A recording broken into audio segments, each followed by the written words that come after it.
میخوایم در مورد فیلم آرگو Fuck Yourself حرف بزنیم که توش بتمن و هایزنبرگ هست. این ویدیو حاوی اسپویل نیست. سلام، من نوبادیم و قبل هر چیز بیاید خرسی گوگل مگلی رو ببینید. گوگل مگلی نکنه دیگه نمیخوام میگم سابسکرایب کنید، نه اونو آخرش میگم. اما بیایید طبق روال ویدیو قبل ببینیم که میخوایم در مورد چی حرف بزنیم. احتمالا همه جریان گروگان‌های آمریکایی تو ایران و اون سالا که شهروندان عزیزمون ریختن توی سفارت آمریکا و اونا رو دیپلماتاشون رو گروگان گرفتن رو میدونید. اما بیایم یکم بریم تو عمقش. 13 آبان سال 1358 خب دانشجویان خط امام ریختن توی سفارت و اگه اشتباه نکنم 66 تا گروگان دیپلمات آمریکایی رو گروگان گرفتن که جالب میدونید که این گروگانگیری 3 تا 4 تا روز طول کشید، یعنی 444 روز طول کشید که تو در آخر هم چه میدونم سال 1360 همه برگشتن خونه هاشون و تموم شد.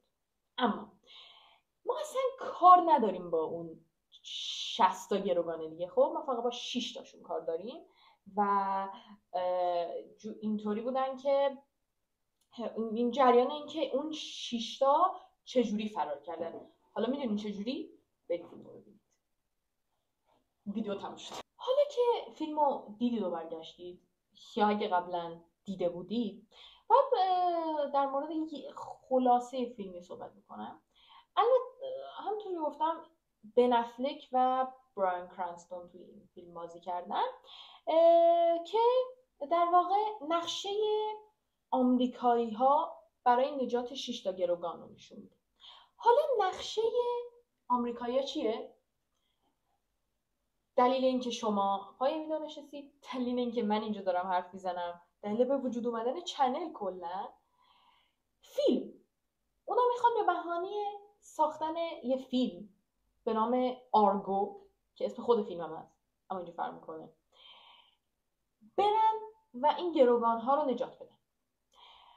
اما فیلم رو از خاطرات یک مأمور CIA نوشتن و حالا ساختن. حالا سوال اصلی اینه که آیا این فیلم یک فیلم بی‌طرفه؟ آیا اینطوریه که مثلا همه جوانب و مثلا همه زوایا رو نشون داده؟ خب در واقع بچه حتی کاور اصلی فیلم از امیدوارم ادیتور این بالا بیاره و من زایی نشم مثلا. خب همونطوری گفتم همه زوایا توی این فیلم نیست و اینطوری نیست که آره مثلا اومده باشن همه اون ایرانی‌ها رو نشون بدن که آره مثلا ارگانیزه شدنشون و اون که طرف از دیوار سفارت رفته بالا اینا نشون نمیدن. اینا یعنی در واقع میدونیم اون حالت ایرانی‌ها رو نشون نمیدن، صرفاً از زاویه دید اون دیپلماتای توی کارکنان سفارته. خب انگار شما مثلا یکی از اونایی نشستین تو سفارت و یه دفعه یکی از دیوار ملک میاد بالا و میگیرد تو میبرد. اینطوریه. خب ولی نمیدونم شما شاید مثلا بگید که آره مثلا باید بی‌طرف باشه دیگه، مثلا لازمه که یه فیلم تاریخی بی‌طرف باشه همه جوانب باشه. اینطور نیست. این فیلم یک برداشت آزاده بچه‌ها. اینطوری نیست که مثلا همه زوایا رو نشون بده. کلا داره یعنی از سمت آمریکایی‌ها نگاه میکنه به موضوع. ولی اگه پرسید که آیا لازمه که آدم بی‌طرف باشه توی فیلم، نمیدونم شما بگیم. راستش درسته که مثلا چجوری بگم که نرم تو گونی، منظور هیجانی بودن ایرانی‌ها رو اونجا نشون نمیده. یا من میگم هیجانی بودن و جوگیر بودن شما هرچی دلتون میخواد بگید. نمیدونم. اما اینکه این فیلم قهرمان داره آره معلومه. برای این چون قهرمان داره معلومه که بی‌طرف نیست. اما اونقدر گفتم بی‌طرف که دیگه خودم خسته شدم برای اون نمیگم دیگه بی‌طرف و بریم در مورد یکم در مورد فکتای فیلم حرف بزنیم. کارگردان این فیلم خود بن افلکه راتنش فکر کنم 96 مال سال 2012. IMDbش هم 7.7. آره. خب حالا اینم بگم که با اینکه مثلا این فیلم‌های خارجی رو مثلا میگن که آره مثلا این تو لندنه، این تو فیلمه، مثلا توی مثلا چه میدونم آمستردامه، مثلا اینجوری نیست. این فیلم با اینکه توی ایرانه، یعنی تو ایران داره پیش میره دیگه، ایران رو نشون میده انگار، اما حتی یک شاتش هم توی ایران نبوده، یعنی یک شاتش هم حتی توی ایران نگرفتن. خب همه هم میدونیم چرا. خب حالا مهم نیست، مشکل اینه که وقتی میخواین این کارو بکنین، برین مثلا توی یک چه میدونم کشور این کارو بکنین، مثلا اون فرهنگشون هم مثلا دیده میشه دیگه توی فیلم. اما این فیلم اینطوری نیست، انگار مثلا شما نشستین و دارین مثلا روزنامه آمریکایی رو ورق میزنین، انگار مثلا اون شات‌ها، اون تصویرایی از ایران همه خبرای آمریکاییه، عکساییه که خبرنگارا از ایران گرفتن و توی روزنامه‌های آمریکایی چاپ کردن و شما دارین همینطوری ورق میزنین میبینید. مشکل این فیلم یکیش اینه که تنها شخصیت ایرانی، با اینکه توی ایرانی تنها شخصیت ایرانی که اونجاست فقط همون مرد است که بهشون کمک میکنه، یعنی هیچ شخصیت ایرانی دیگه ای نداره. خب همین. البته یک مشکل دیگه هم داره که کانادا خیلی توی این موضوعات به آمریکا کمک کرد، ولی تقریبا هیچی نمیگن در مورد، یعنی کلا کانادا رو یعنی اینجوری انگار سانسور کردن. اما میدونین این فیلم برای من جالبه، برای اینکه موقعی که بن افلک در اونجا چیزای انگلیسی بلغو میکنه، این بر یه ایرانی داره صحبت میکنه و برای من موقع خیلی باحال و جالب بود و اینکه در واقع آمریکایی در مورد دارن چی فکر میکنن در مورد ما. البته یه صحنه‌هایی هم هست که مردم ایران فارسی صحبت میکنن و اینا. خب البته بیاید در مورد یکم در مورد اون غیبت میبتش حرف بزنیم.